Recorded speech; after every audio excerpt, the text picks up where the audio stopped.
All right, good evening, everybody. And I'm going to be discussing Ozzy Osbourne's natal chart. I'm going to talk a little bit about his progressed, and I'm going to a little bit in on the synastry with him and Sharon. And at the end, I did share the chart of his three children. Now, as you know, I am a Western astrologer, but I also do Vedic. I did not pull his Vedic chart, but I'm thinking about doing it just to take a look at it. But and I do specialize in different areas of astrology. Now, I do like doing death charts, but I do death charts afterwards, after the person has passed. And when it's a favorite celebrity or musician or somebody that has passed, I like to look at their chart and either do a video or either just share their chart. Now, I grew up on Ozzy, so and he was definitely an interesting and intriguing and very talented individual, very talented creature. And he has some very beautiful things in his chart, and he has some amazing things in his chart. I was actually pretty jaw dropped, and wanted to share with everybody. Now I'm gonna try to get through this as fast as I can. I don't want to make it too long, but let's see here. Alright, so I'm going to share a few things here from my notes, and then I'm going to get into the actual details of his chart. So, Ozzy Osbourne, the Prince of Darkness, he was for sure a fascinating and intriguing creature with the most unique vocal tone. Now, he was a Sagittarius sun, Capricorn moon, and a Capricorn rising, and he very much embraced both that fire and earth combo. Now, he was born December 3rd, 1948 at 10:25 a.m., and he was born in England. Now, he passed on July 22nd, 2025. Now, like I said, he was a Sagittarius sun with Cap moon, Cap rising. And what's really significant is some aspects that that definitely go together with his progress chart and his natal chart. Now, his progress chart, he was a Gemini rising and an Aquarian sun, a 29-degree Aquarian sun. And so, being born on a 3, that's a Jupiter ruled number. So anything with Jupiter ruled, which is going to be a 3, 12s, anything that brings them to 3, it's going to have that Jupiterian quality to it, where things get just maximized, things happen big, and it's a very abundant number too. So it's like that go big or go home number. Now, he was born a 14 degrees Capricorn rising and a 13 degrees Capricorn moon. So his rising and his moon were tightly conjunct. And he was an 11th house Sagittarian sun and 11 degrees. Now, the 11th house sun, that's the original home for Aquarius. So yes, he's very eccentric and very rebellious, like an Aquarius. And all right, now, so in Ozzy's progress chart, he was a 11th house, 29 degrees Aquarian sun, a 4 degrees Gemini rising with a 3 degrees Scorpio moon, with the south node conjunct his moon. And what's very significant is at his natal chart, he was an 11th house sun, and then his progress chart, he was 11th house sun, and his moon and rising were 1 degree apart, just like they were in his natal chart. Now, to get back to his birth chart. Alright, so Ozzy being a Sagittarius sun, Cap moon, Cap rising, I've always liked this combination with the Sag Capricorn, whether it be the Capricorn sun or Sag sun with the either or with the moon. I feel that it grounds the fire just nicely, but it doesn't put the fire out, and it adds some heat to that earth. So the earthy Capricorn grounds the Sagittarius fire. It's this very odd, slow burn of passion and eccentric characteristics. And I've noticed that people that have this combination, they're very quirky and different. And they're I wouldn't necessarily say eccentric, but they're definitely they definitely have their own vibe and their own uniqueness to themselves. Definitely eccentric. Okay, so yeah, eccentric characteristics. These people, tend to be deeply talented and have this very dark and beautiful, ominous artistic flair. They usually, if their artistic style is usually something that's not of the norm. Now, Capricorn energy allows the Sag fire to blaze without, smoldering out the flame.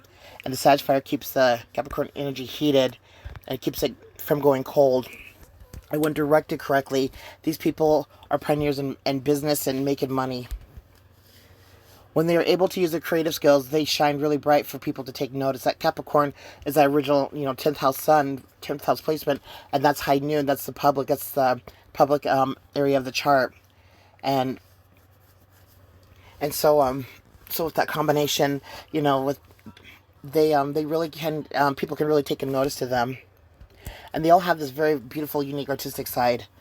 They are very bold and expressive individuals. Now, Capricorns have gorgeous facial features, and they have defined bone structures. And Ozzy definitely had that. He definitely had beautiful bone structure, just a beautiful jawline, beautiful cheekbones, those deep set eyes. We'll get into that a little bit more later. And definitely that strong jawline. That's a very Capricorn rising and Capricorn sun trait. A lot of supermodels will have like something strong with like Capricorn in their chart. So, and then, again, beautiful, just sharp, sharp features, sharp, bone structure, and sultry features, especially in the ascendant. Now, Sagittarius can emit the seductive allure side to their energy, and they love adventure and to be spontaneous. So that helps too with that Capricorn energy. They are wild, grounded fires that slow burnly for a long time. That combination, the Cap and Sag together. Now, Ozzy was not only oddly riveting, but possessed one of the most extraordinary vocal tones. And you could think his vocal tone too is Aquarius second house, and that North Node being in the third house. Third house is communication, and of course being in Taurus, and Taurus rules the throat area. His 11th house sun added that Aquarian energy to his Sagittarian sun, making him extremely eccentric and unconventional, and a maverick. Now, Sagittarius sun in Pisces, or just having the sun setting in the 9th or 12th house, these people can put some liquor away. They can drink under the table. And usually people that have a 9th or 12th house sun or Pisces, they usually go through a period in their life where they do indulge very deeply into alcohol. Overly indulge, because Jupiter can, it can cause things to, do like overabundance of things. And they can just consume significant amounts of alcohol. But like I said, they'll all go through a phase where their drinking can be out of control. Like, a couple different times. I mean, they can go through long phases or short phases, but there's usually something that's significant with alcohol. Now, the Capricorn Moon rising adds to that dark, ominous side. And this is also amplified by his chart and moon ruler being Saturn, and it also being in the 8th house, giving it a heavy like Scorpio traits. And now his 8th house, with his 8th house, there's a Virgo combination here, and because he's got Saturn in Virgo, so he very much loved animals. Virgo rules over small animals, small pets, especially dogs, and this also gives too with his health issues, but also with him having Virgo in the 8th house, because the 8th house is longevity. He had, and with him being a Capricorn moon and rising, and then his chart ruler Saturn sitting in the 8th, that did give the longevity. That also Saturn sitting in the 8th also slowed down some things, slowed down a lot of illnesses. It also allows for, there's like a safety there with Saturn in the 8th. Now with Venus in Scorpio ruling his midheaven, he was able to phoenix his way through life as a celebrity. Now, Scorpio, is that 8th house energy. Scorpio is the phoenix. Scorpio is that death and rebirth. It's Scorpio is the occult, mysticism, things that are hidden. It's things that are taboo. It's the carcasses of the soul. It's the dark realm of things. So his midheaven, that would have been his public persona, how the world sees him, or his it's display on stage. It's just display to the public. And with that Venus there, Venus in the midheaven can draw people in. And it's a great placement for celebrities, and with it being in Scorpio, so he was able to showcase off that ominous, dark, eccentric side of his artistic talent, and then also he was able to, take advantage of that Venus, and revamp himself just like a phoenix. Now, his Jupiter in the 12th house, he wasn't alone when he passed. Now, Jupiter in the 12th is a placement, when we see that there, usually you'll have people by your bedside if you have Jupiter in the 12th. And when he passed, now the current Jupiter and Cancer transit was in opposition to his Jupiter Capricorn. He was ready to go. There's certain houses and stuff and aspects to look at when it comes to time of passing. And another significance was he had Uranus in the 6th house in Gemini and at 29 degrees. And when he passed, his progressed sun was at 29 degrees. So with him passing, with your that Uranian energy, Uranus is usually is unexpected. And so, yes, it was talked about, and we all knew that it was coming, but yet it was still unexpected, still a surprise. So his Uranus in the 6th house, hence him having also had Parkinson and neurological issues, and also having a self-assisted way out. That's rumor has it that's he had his assistance with his passing, and that's also Uranus, and also that's also an unconventional way to go. Now, Ozzy truly embraced who he was, and he had an amazing aspects and planet placements in his chart. He fulfilled his destiny, the direction of his soul that he wanted to go, the North Node, and his North Node being in the 3rd house and being in Taurus, he very much fulfilled. I'll talk about that a little bit more later. And he had an 11th house sun with that Scorpio in his midheaven, so he was loved and he will be missed. And he fulfilled a lot of things within his chart. A lot of, even like healing aspects, everything in his chart that he had to work through. He definitely fulfilled that. So that soul destiny of that North Node, which is also known as Rahu. Alright, so I'm going to read off some of the degrees of his sun, moon, and rising, because I felt was very significant, especially looking into the Sabian symbols of them. And there's different types of Sabian symbols, but the Sabian symbols, they are a very poetic and philosophical way of describing the degrees of each of our throughout the signs. So each sign is 30 degrees long. So there's 30 degrees in zodiac sign, and there's 12 zodiac signs. So that makes a 360-degree wheel. And so every minute, that it's like a wheel moving. Now he was an 11 degrees Sagittarius sun, 13 degrees Capricorn moon, and a 14 degrees Capricorn ascendant. And so I'm just going to read those off. Now the Sabian symbols can give significance to things being played out on the stage of life. So the Sagittarius sun, 11 degrees. The lamp of physical enlightenment at the left temple suggests a focus of illumination, sudden insight, and the manifestation of ideas, potentially with a connection to the physical realities. This degree is associated with the idea of sudden realization or insight that sheds light on situations, much like finding a light switch in the darkened room. Its sensation or experiences can play a role in the process of enlightenment. There is no connection to the physical experience, and how they trigger insight or be involved in is an enlightenment process. 11 degrees Sagittarius is also associated with overcoming obstacles and pushing for self-improvement, leading towards something new and new understandings. The symbol can also relate to overcoming obstacles of self-improvement. Now we know that Ozzy went through some shit, he went through some stuff. He was an alcoholic, he was partying, he definitely went through some major changes in his life, and definitely overcame a lot, been through a lot, even down to losing something very important in his life.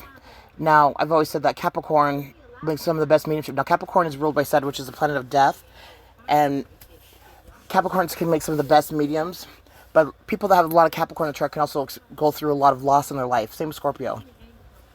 Now, 13 degrees. Now, 13 degrees is a Pluto ruled number, which Pluto rules Scorpio. So, again, very long Scorpio and Aquarian traits added to that Capricorn and Sag combination. Now, 13 degrees Capricorn moon signifies a subjective quest for understanding the fundamental truth of existence, often through the focus of interplay of life and death process. Now, he was, the Dark Prince. The Sabian symbol, a fire worshipper, is associated with the subject quest for ultimate realities beyond the cycles of life and death. This degree suggests the ability to see beyond the veil of illusion that often obscures true understanding and requires a strong will and clear mind. Now it's 14 degrees Capricorn. Now we're coming into that activated, like that very potent witch degree, because 15 degrees Capricorn, you know, that's a dark geyser degree. It's a very potent for really strong magical ability. So 14 degrees, right there, cusping on it.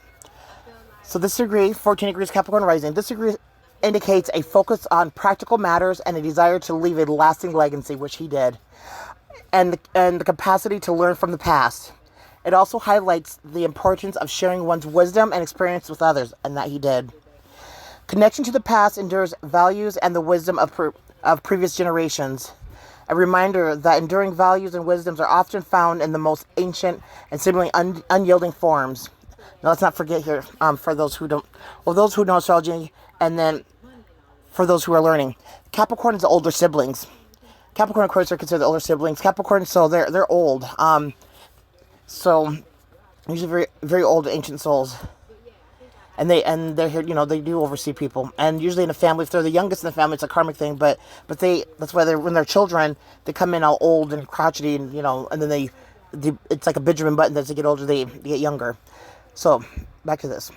A reminder that enduring value and wisdom are often found in the most ancient, seemingly yielding forms, and encourages one to look for lessons in the past to apply to the present. So there they are, the Sabian degrees. Now I would like to look at maybe I might do a second one looking at the degrees in his progress chart, but I felt those were very significant. Now I did notice that he had in the cusping house in the plazas, which I like to use a cusping because I think it's a little bit more on point with certain things compared to the equals chart. Now he did have intercepted houses. He had Leo and Aquarius intercepted in his chart, and Leo and Aquarius, that was his let me look here, that's a second and technically a second and his 8th house, so that's why he has some of his planets move when you look at the cusping and looking at the equals. So an intercepted house is when you have, instead of 2 signs in a house, you have 3 signs, and those 2 signs on the outside basically hide the one in the middle. I'll just show it. So your hidden power. So intercepted signs show a block. Leo, Aquarius, intercepted. Leo is where we want to be on stage. Aquarius is where we want to rebel and be original and different. Aquarius, being an air sign, gives Leo an awareness of others, so it won't run roughshod over them. It also gives an originality to Leo's self-expression. Leo gives a sense of purpose to the rebellion and originality of Aquarius. Without Aquarius would be merely an eccentric crank, rebelling for only the sake of rebelling. And that's what can happen when these 2 signs are intercepted. Now, Leo and Aquarius, I'm an Aquarius, so I very much understand this. I always say, I love Leo because they hate me up there, my opposite. And so they were intercepted in his chart. So basically, when you have an intercepted house and sign, you have to find ways to tap into it. But once you tap into that, once you pull those energies of the, that Aquarian energy and that Leo energy, its second house is, usually has to deal with finances and values, and your 8th house is the occult, mysticism, things that are buried, the darker realms of things, taboo. It's the carcass of the soul. It's a phoenix. It's even like surgeries. It's a very dark house. So once you are able to activate your hidden houses in your chart, it could just amplify things, and that's exactly what he did. He was able to embrace like all of that was hidden in there in his chart, and he was very much performer on stage. He was very much eccentric. He very much embraced that Leo and Aquarius in his chart, because everybody's got all 12 signs in their chart somewhere. So yeah, he very much so was able to pull off the hidden powers of that. And Leo is the star, and Aquarius is so it's like Leo is the royalty and also the star, so they have a way of balancing. So Aquarius allows Leo to not only just love himself, but those around, because it's it's about networking, groups, and all that. And Leo allows Aquarius to have not only just self-love, but that it's okay to be to take the stage, and it's okay to shine. So I thought that was pretty awesome. There's a little bit more to it, more in detail, but I didn't want to waste too much time on that. So next I'd like to do a little bit on his progress, and then I'm going to get into him and Sharon's synastry, which is actually pretty good. Now, I have previously talked about a few things in his progress chart, but I also just wanted to note, when he passed, his sun was at a 29 degrees Aquarius, and Uranus is a co-ruler of Aquarius next to Saturn, and he was a Gemini rising, and at the time, Uranus was at a 0 degrees Gemini, And again, Uranus is responsible for, unexpected deaths, assisted suicide. Um, Aquarius, usually gives to a very unconventional way, or a very either unconventional or untraditional, or just just something that happens real quickly. And his progress chart, was very much aligned to the transit from when he passed, as well as his natal chart. So I just wanted to touch base on that, and then now I'd like to get a little bit into him and Sharon's synastry with their charts together. Now this is Sharon's chart, and in her chart, I just wanted to show where Venus is your spouse for a man and a woman, so it doesn't matter. And so you can clearly see Ozzy in Sharon's chart. Her Venus is Scorpio. That's somebody mysterious and taboo. Your Venus tells you, about your partner, as well as your seventh house. There's different combinations. Now, for a woman's chart, Jupiter can give a little bit more insight to the partner. Now, Jupiter in Taurus, it can show somebody, that has a different vocal range or vocal tone. It can also be somebody who is slow moving. We all know that Ozzy was slow. Now, and Libra being the original, seventh house zodiac. So we can also look to Libra, and with that, Libra in the 11th house shows, her partner to be somebody who is very much into networking, and then having Taurus in a seventh house. Now, seventh house is your partner's relationships. It's all your partnerships, but it's very significant to your, your spouse as well. And having Taurus there, so that's very significant to not only just his vocal tone and being slow, but also somebody who wanted to build things of value, which Ozzy very much did. And now when you get into the synastry of the chart together, they had Neptune and Sun, indicates a deep spiritual and intuitive connection. The Jupiter-Mars synastry is makes things very bold and makes things full of momentum, and the Venus connection, because they both had Venus and Scorpio, shows that the Venuses were very harmonized, that they very much were attracted to very similar things when it came to their partner, and as well as they would attract that as well. Now a marriage point would be, Venus on the ascendant. So her Venus on his ascendant. And